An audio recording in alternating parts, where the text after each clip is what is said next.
Assalamualaikum warahmatullahi wabarakatuh. Dalam kesempatan kali ini kita akan belajar mengenai ikatan kimia, tepatnya tentang ikatan kovalen, lanjutan dari bahasan sebelumnya tentang ikatan ion. Nah, marilah kita simak video berikut ini. Jadi kalau ikatan kovalen itu adalah ikatan yang terbentuk antara unsur logam dan non-logam.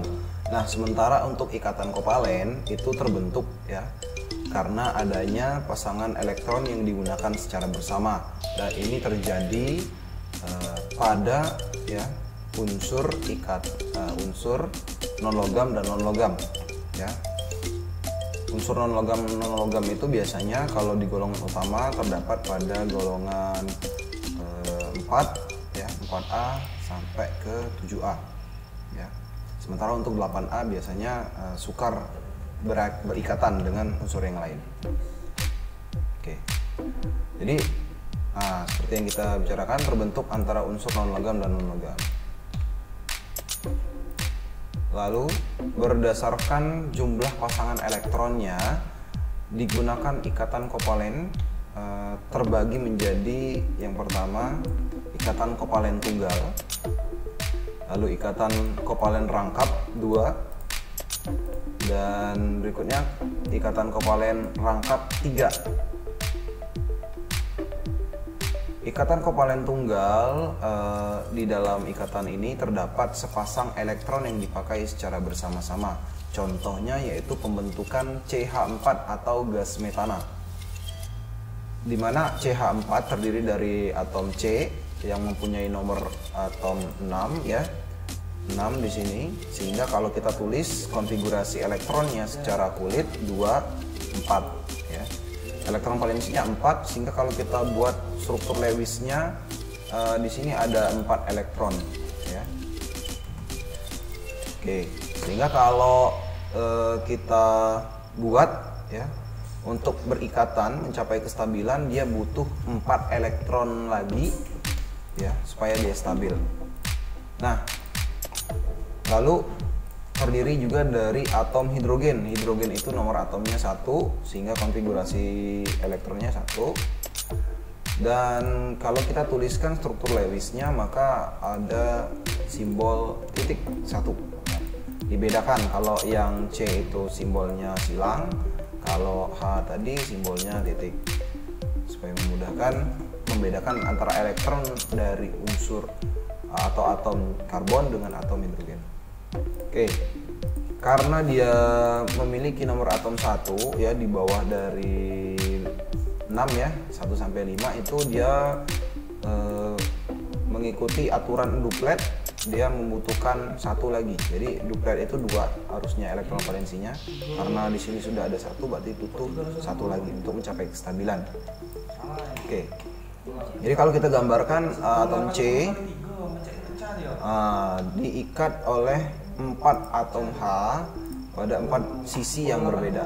Jadi bentuknya seperti ini.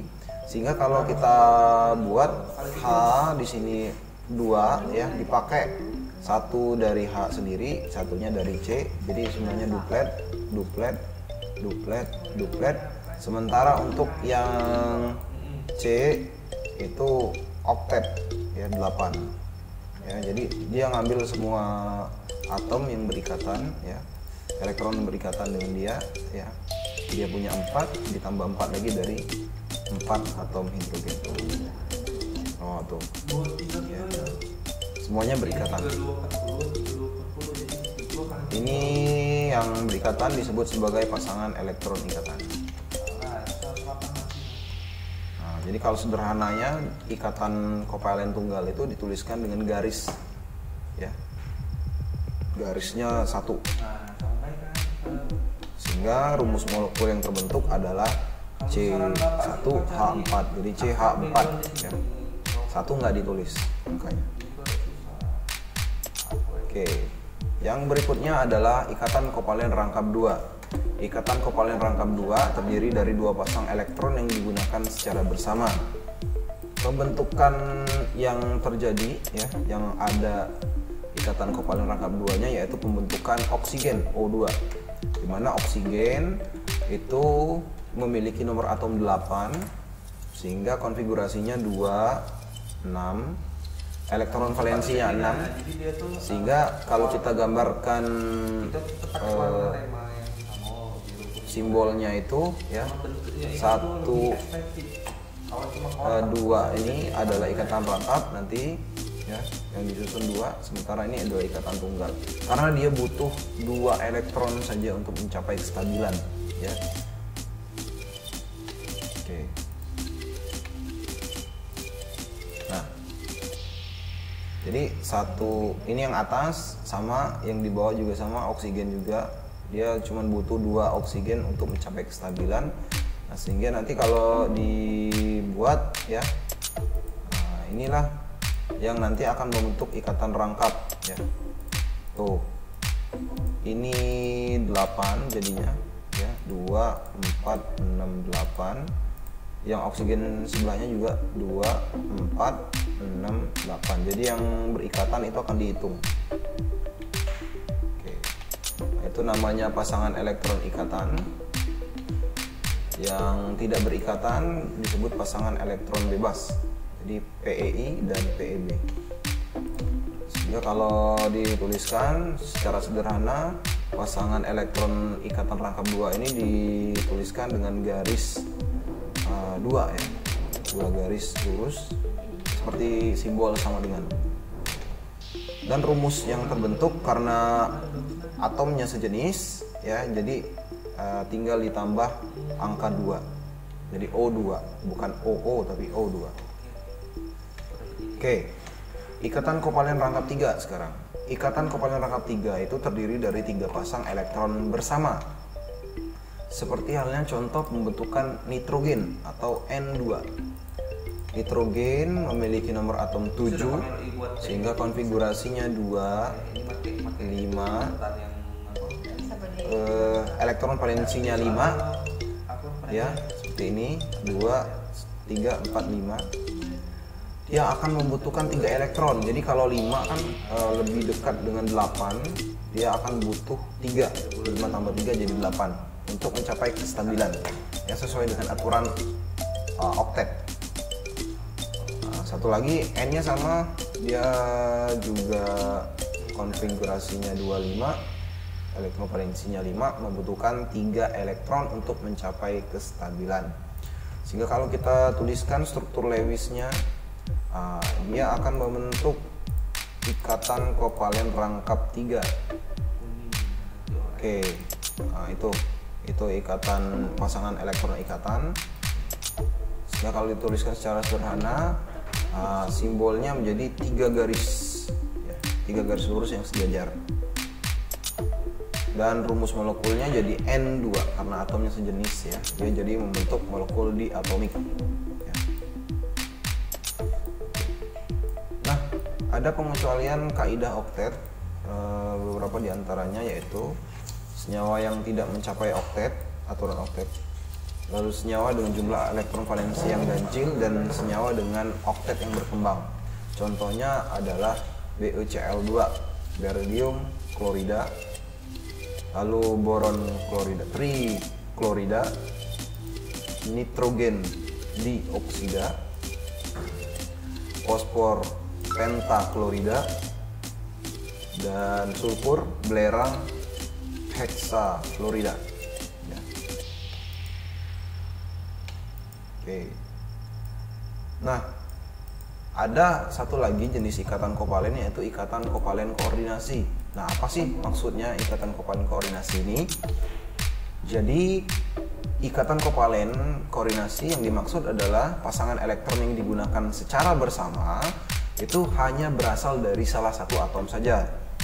Kalau kita contohkan seperti halnya NH4+ yang berikatan dengan SO3, jadi ion amonium yang berikatan dengan belerang trioksida SO3, sehingga nanti akan membentuk senyawa amonia boron triklorida.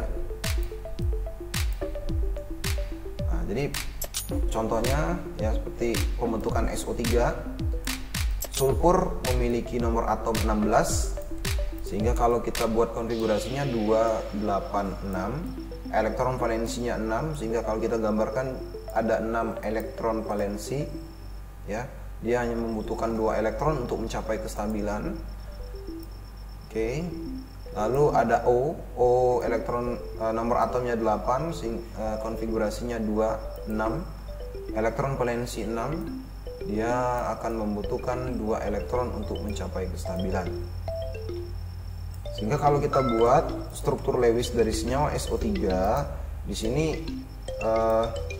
ada 2 oksigen, ya, 1 oksigen nih. Ini 6 tadi ya. Yang O juga 6. Nah, tapi kalau yang S ini hanya membutuhkan 2. Hanya membutuhkan 2 elektron tambahan yang berikatan. Kalau dia ditambah 2 lagi di ikatan rangkap sini dan sini, dia akan jadi 12.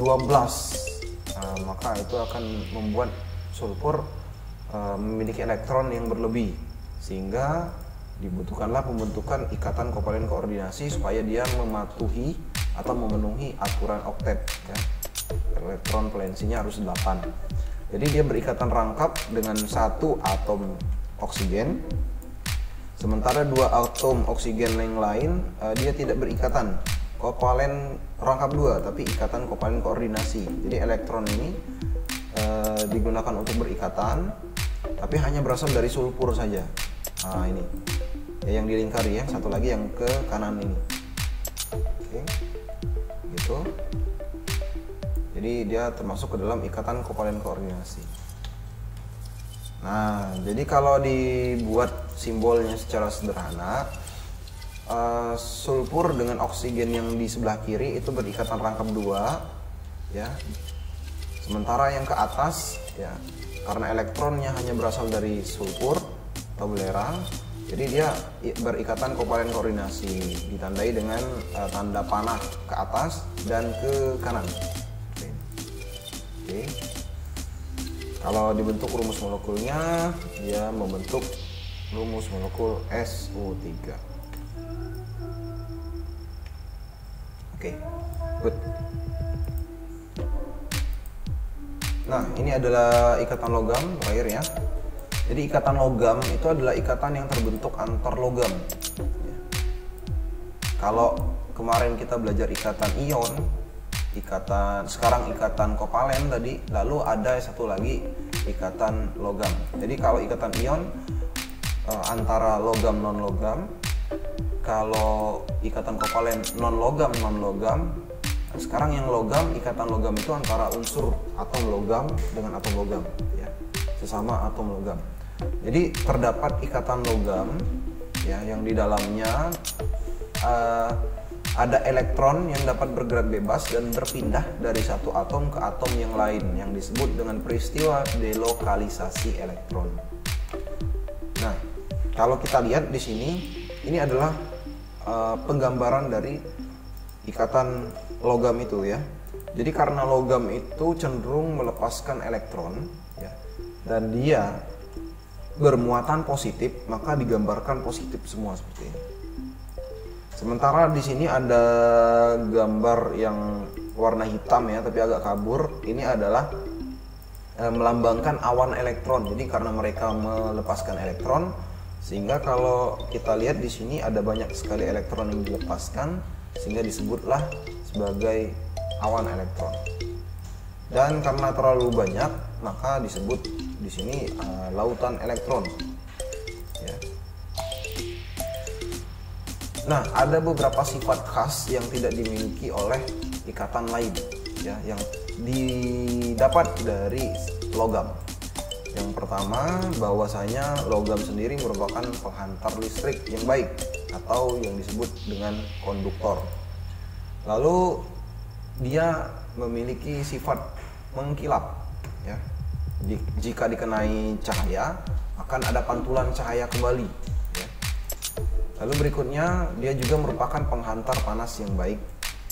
Dan yang terakhir, dia ikatan logam ini dapat ditempa dan ditarik. Jadi walaupun ditempa, ditarik, ikatannya tetap tidak terputus, ya, tidak terputus.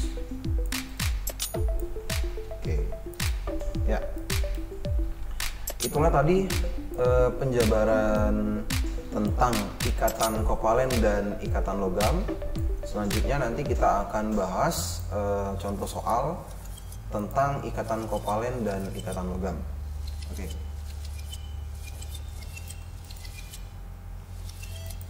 Untuk video pembelajaran kali ini sudah cukup. Terima kasih atas perhatiannya. Saya akhiri dengan ucapan wassalamualaikum warahmatullahi wabarakatuh.